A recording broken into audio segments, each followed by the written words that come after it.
Hi everyone. So, guess what I'm doing a video about today? Hi honey. So this is Scarlet, and Scarlet is one of 3 ferrets that I adopted last weekend. We're so busy. She just woke up, so she's like, "Let me down, Mom. What are you doing?"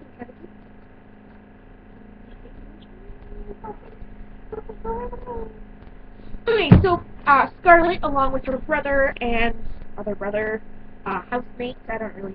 All of my animals are brothers and sisters, but Scarlet's actual, like, genetically, biological, whatever brother.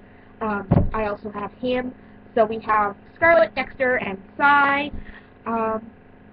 So I did a lot of research when I found out that I was going to be taking these guys home. They were given to a family after the first family could no longer care for them. They were, not that they couldn't care for them, I guess, they were moving, and the place they were moving to does not allow ferrets, which is really common in the United States, some bigger cities in Canada. If you're really careful, I've got one trying me. Oh, there's Dexter. Oh, no, it's not. It's Cy. It would show you Cy, but he's going for a poop. What do you mean?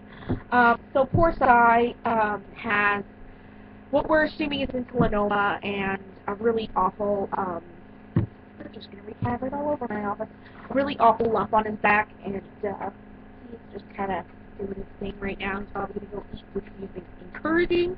He's very underweight. So the 3 of them came from a family who were given these ferrets when the first family moved to a city that no longer, or did not allow the keeping of ferrets. So they had, for their safety, they had left the ferrets behind with a friend who had owned ferrets for his whole life.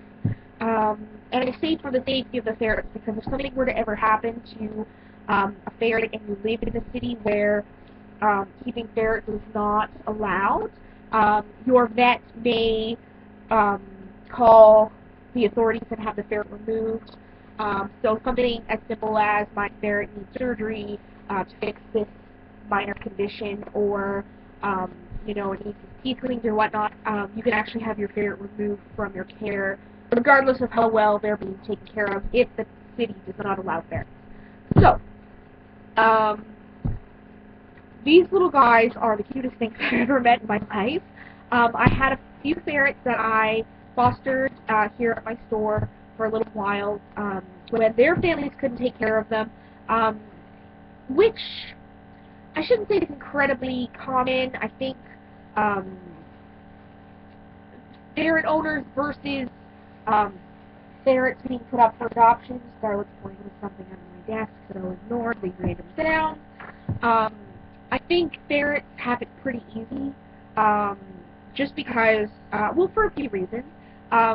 Ferrets are actually pretty expensive to buy, and that is because of Marshall's, which is the bigger company that we, in Canada, we get a lot of Marshall's ferrets. I actually don't think we can get ferrets from any other company. I don't think there's anywhere else that breeds ferrets in Canada or in the United States. And they require all of their pet ferrets to be spayed / neutered. And I don't know if they're required to be descented, but I've never met a ferret that wasn't descented. So a descented ferret essentially means that if their anal glands, which are located in their anus, hence the name, are removed, and it keeps them from that really disgusting, musty smell. Now, all ferrets do still have that ferrety smell. It just lessens the smell because there's one less set of glands creating the smell. And it doesn't hurt their anatomy in any way. It's really just used as a defense mechanism, similar to a skunk. I'm sorry, I'm really cold. So, I was kind of looking through videos, and there are a lot of really good in-detail videos about ferrets. One in particular that I watched a lot of was a lady in Australia. Her channel is called Ferret World, and she has a lot of very pointed, very detailed videos about ferrets, so I definitely recommend that you comb through hers to see if there's any questions that can be answered that way. But ferrets in themselves are actually really easy to care for. When I first was introduced to ferrets, I was a little nervous actually, because people made it out like these ferrets are so hard to take care of, and they require a lot of special nutrition and all these crazy spectacular things, which in part is true.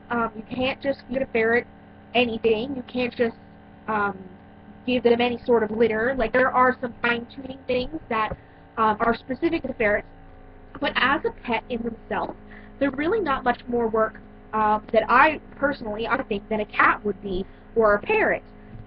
So many of you guys know that I have parrots, and they're definitely not like parrots, but I would like to say that there are similarities with owning a parrot and owning a ferret. So birds, pet birds, do require time outside of their cage so that they can exercise properly. They do need a specific diet. They do need to have time with you so that they can socialize with their flock members. They're very intelligent creatures. So leaving a bird in a cage by itself in a quiet room for months and months and months is just not a smart thing to do. Ferrets are very similar in that sense. While they can kind of keep to themselves, and they can be put in a cage when you're at work or when you can't be there to watch them and be sure that they don't get into any ridiculous amounts of mischief. They do need time outside their cage to run that energy off and do their thing. Now with ferrets, and the one thing that I particularly have noticed between ferrets and my pet birds are that my birds are a lot more long-winded than the ferrets are. When I get up in the morning, I let my ferrets out, and when I'm at home, I've noticed that they actually stay out most of the day when I'm actually all day until I get home. Recently, my umbrella cockatoo passed away of a lung infection. He actually had really bad lung cancer and developed a very minor lung infection that wreaked a lot of havoc on his system. So we haven't been doing a lot of flip-flopping now because we used to, because Goonie couldn't be out at the same time as our little birds for their safety reasons. But now that Goonie is no longer with us, we don't have to worry about that. So in the morning when I let the birds out, they will usually fly around and play really hard and forage till about 2 o'clock in the afternoon, and then they'll have their nap, usually till about dinner time, and then they do their fly crazy thing. And then come 8 o'clock, bedtime rolls around, and they're all ready for bed. I find that ferrets tend to play harder, but crash faster. So in the morning when I get to work, my ferrets are here. Our house is being remodeled right now, so it's just a little too much for them to be at home. Scarlet is trying to eat my boots. I wonder why. It's got ferret trim on them. Not you. You wouldn't eat my boots. I'm getting kisses. No, you would never eat my boots. Never. Never. Go find your brother. No, your boots much more fun, huh? So, these guys, when I get to work at about 8:30 in the morning, I will let them out, and they're usually still sleeping, actually, by that point. And I'll wake them up, and they will, ferrets are pretty easy this way. They will eat and poop directly after they wake up. So, usually what I'll do is I'll wake them up, I'll shake them out of bed, and they will find the litter box and go to the bathroom and have something to eat. But I usually give them about 20 minutes to do this ritual, just so that I know that they've gone to the bathroom before I let them out of their cage. Just kind of keeps the floor a little nicer. I run a pet store and wash the floor 80,000 times a day anyway, so really in the grand scheme of things, if they have an accident on the floor, it's not a big deal. If you are planning to get a ferret, expect for there to be the odd accident. No ferret is going to be without an accident. You can do things to prevent accidents from happening, like waking them up and giving them a chance to use the litter box. Also, ferrets do this funny butt wiggle backup thing when they're ready to poop.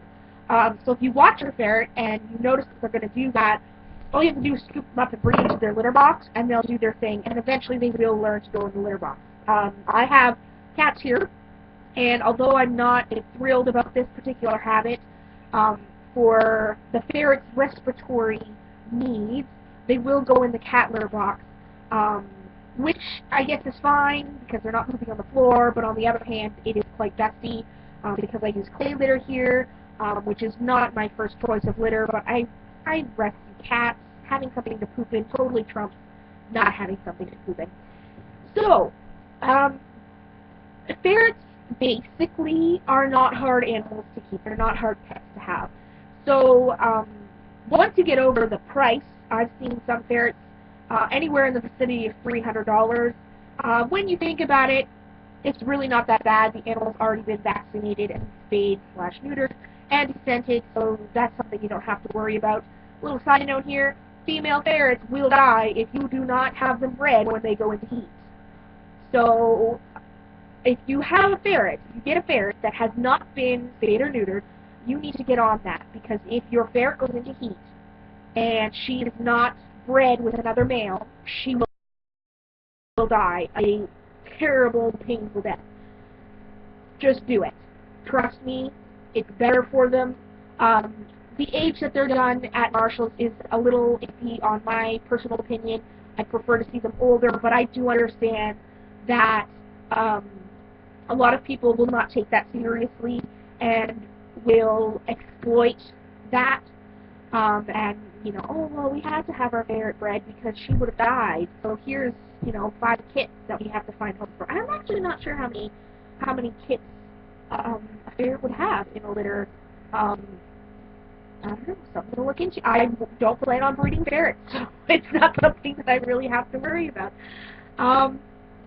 So, after you buy the ferret, really, you're going to want to make sure that you have a large cage. Now, for most small animals, well, I should say larger small animals, so like guinea pigs, bunnies, chinchillas, anything of that nature, I actually recommend dog kennels, because for 2 reasons. They fold down flat, which means that if you have to bring your animal somewhere, you can bring their whole cage with them instead of trying to try to put this big, huge tray in the back of your car. So there's that. The other thing is that they are more spacious and less expensive than a traditional cage. You don't have to put, 3 inches of bedding on the bottom of your animal's cage. All you have to do is put a litter box in one corner and some fleece down on the rest, and they will go where they need to go. So for your animal's health and for the health of your wallet, I recommend dog kennels before conventional cages. Now the problem with ferrets is that they will squeeze through the tiniest little gaps. So this won't work. So there are some options that you can consider. Now the first cage that I would recommend is a Ferret Nation cage. And it's kind of counterintuitive that I recommend these cages because I actually don't have one. I was given a ferret type cage from a friend, and it works. It's definitely big enough, but it is a pain in the butt to clean. So a Ferret Nation cage is definitely one that I recommend. The other thing I would be interested in looking at is a large parrot cage. Because the bar spacing can be fairly small for the smaller birds that need a lot of space to fly around their cages, and you can actually buy shelves for birds that will fit in these cages, and they have little hooks. Super easy to find, super easy to finagle, and they would give your ferret plenty of room to run around if, by the chance, they wake up and you're not home, to actually come outside and play. So after the cage comes the food. Now, if you've watched my other videos, you know how important food is for a pet to me, and how important it is to pick the right food for your pet. Ferrets do have a lot of companies that sell small animal food will have a ferret food. Now, the problem with most conventional ferret foods is that they are made of really poor quality ingredients.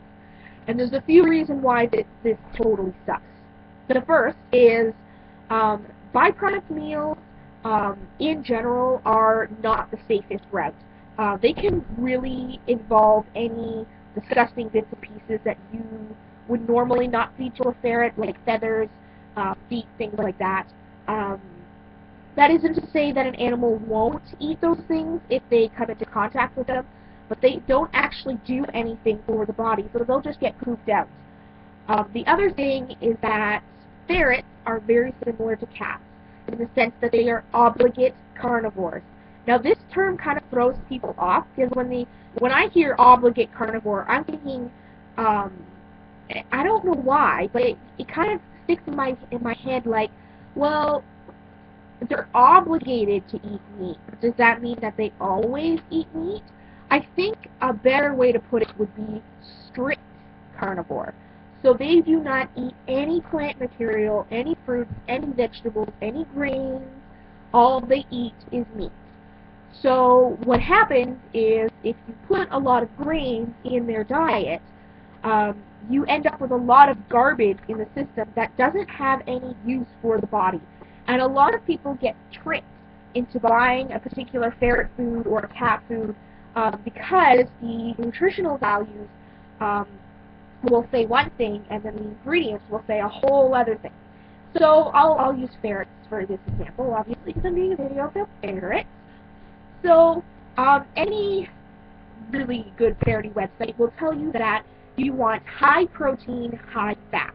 So you want at least 35, most websites said 35, I'm thinking like 40% protein, so that means that 40% of the calorie intake is from protein, and at least 15% fat. The higher the fat, the better. Now most cats, you're going to want a lower quality or a smaller amount of fat, but a good quality protein. Now the problem is that when the guaranteed analysis is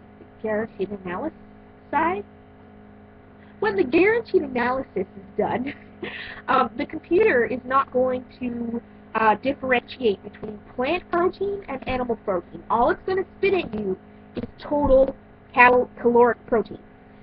So that's all fine and dandy, but if 50% of that protein is coming from plant protein, how much of the calories left are actually from a protein that your animal can legitimately digest? So just because it says that there's 50% protein does not mean that all that protein is animal-based, at least if you're using a grain-filled or vegetable-filled diet. So when you're looking for a ferret food, it is of the utmost importance that you find a ferret food that has the smallest amount of carbohydrates that you can find. Right now, I'm in the process of switching over the ferrets to Instinct Raw Boost. They were eating Whiskas, which I don't recommend to anybody, cats or otherwise. Little side note here, if all you can afford is Whiskas, feed your cat Whiskas. I would much rather see your cat eat than starve to death. Just saying. So we switched, I switched the ferrets from Whiskas to Raw Boost. I did it a little quicker than I probably should have in any other circumstance, but because they were eating what they were, and one of the ferrets, Sai, who's the oldest of the crew, he's 4, is showing signs of insulinoma, and he's got that really bad tumor, he's really underweight. I wanted to introduce this diet as quickly as I could. So essentially what I did was I switched them raw turkey, or cold turkey? Cold turkey. I wish it was raw turkey. So they're actually all doing fine. They had a little bit of diarrhea, which I was expecting, and everyone's eating great. Sai still looks like crap. We're going to the vet on Saturday, so I'll have to post videos to let everybody know how he's doing. So food is something that's hugely important to your ferret. Don't get sucked into these these companies that make ferret food, especially Marshalls, and a lot of people say, well, if they're Marshalls, they must know what they're talking about. You have to remember that this is a business first. Marshalls is a business. They are in the business of making ferrets. So of course they're going to make a food that they're going to recommend, and they're going to say, oh, well, we've been doing this for X amount of years, and it's been great.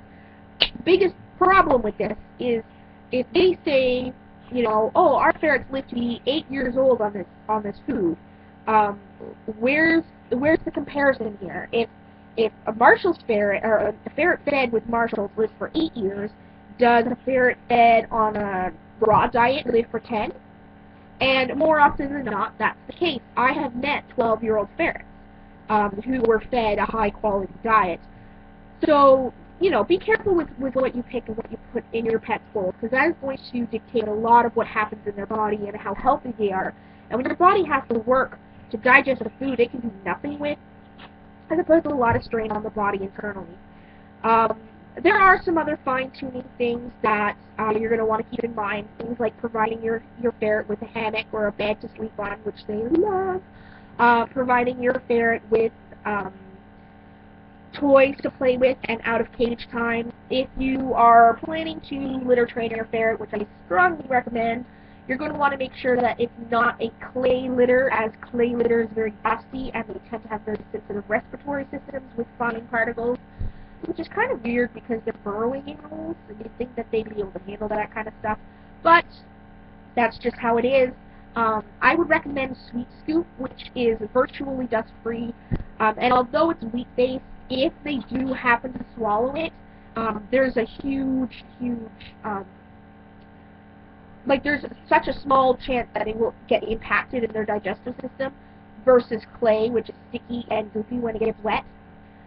So there's my ferret video. I'll have to try to grab my cell phone and see if I can get a video of the little monkeys playing. So I hope you learned something. If you have any questions, go ahead, and I might see you later. Bye!